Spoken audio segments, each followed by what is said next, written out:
Hi everyone, it is Jen from Sundae Baubles, and I have a short video for you today.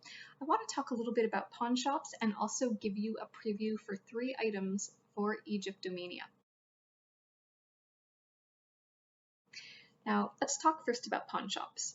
I used to think about them as being very intimidating places. Often they were locked in, you had to buzz to get in, there were double-walled doors, security guards, and when you do go in, you have their undivided attention. The reality is, though, they are a business and they do have items to sell, and their prices are sometimes rock bottom. Their model generally is that they pay for a round melt for precious metals and diamonds.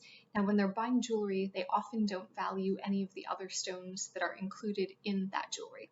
When they sell it, sometimes it can be as cheap as only 20 or 30% above melt, and you can always negotiate a better deal. If you can find a pawn shop that sells at melt prices, you are even better off. So, grab your loupe, grab a polishing cloth, your diamond tester, and head to your nearest pawn shop. There are definitely finds to be found, and I'm going to give you 3 of my little lessons with some of the favorite pieces that I have added to my personal collection from pawn shops.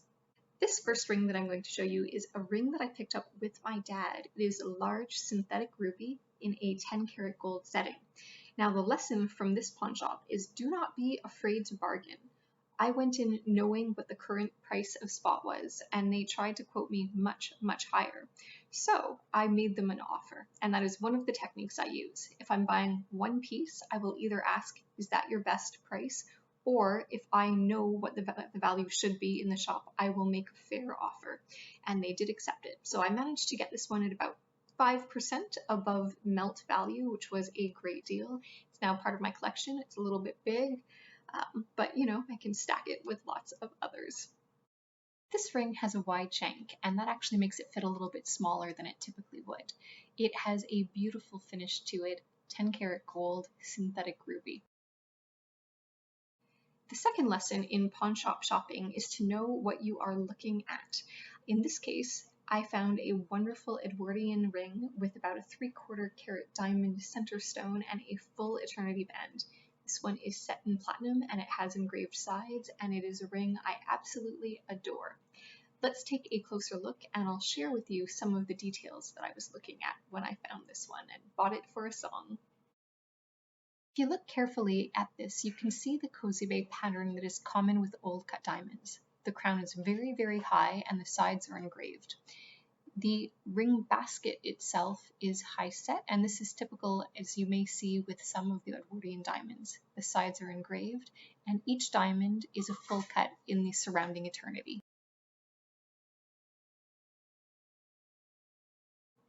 The third pawn shop lesson is not to be afraid of a little dirt.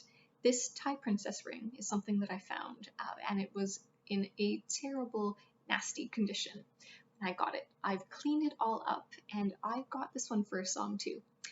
I managed to find it at an online pawn shop, and typically they charge 20 to 30% above melt.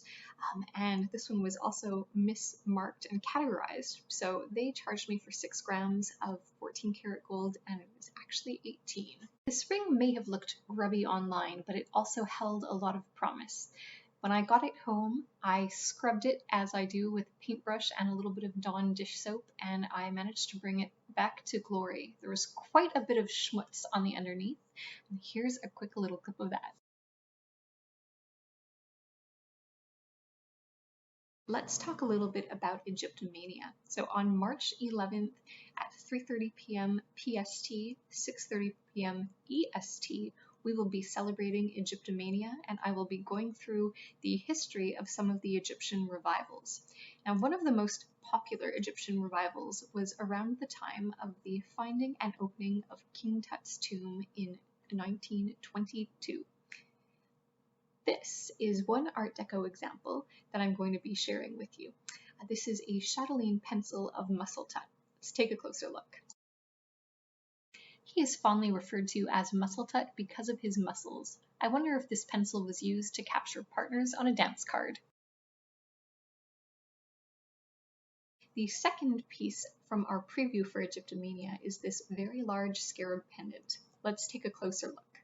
This faience scarab is set in a detailed silver filigree frame. Both the front and back are carved. The last piece to sneak preview is one that is going to be made available to you. It is a beautiful green glass scarab set in a 14 karat gold setting. Let's take a closer look. For your consideration is this special Art Deco Egyptian revival piece. It is a green glass molded scarab set in a 14 karat white gold setting. The shank is a die cast setting with wonderful detail, and the scarab is molded and has details to both the front and the reverse. This will be available exclusively at the Egyptomania event. I hope that some of these tips are going to help you find fabulous pieces at great value to add to your collection.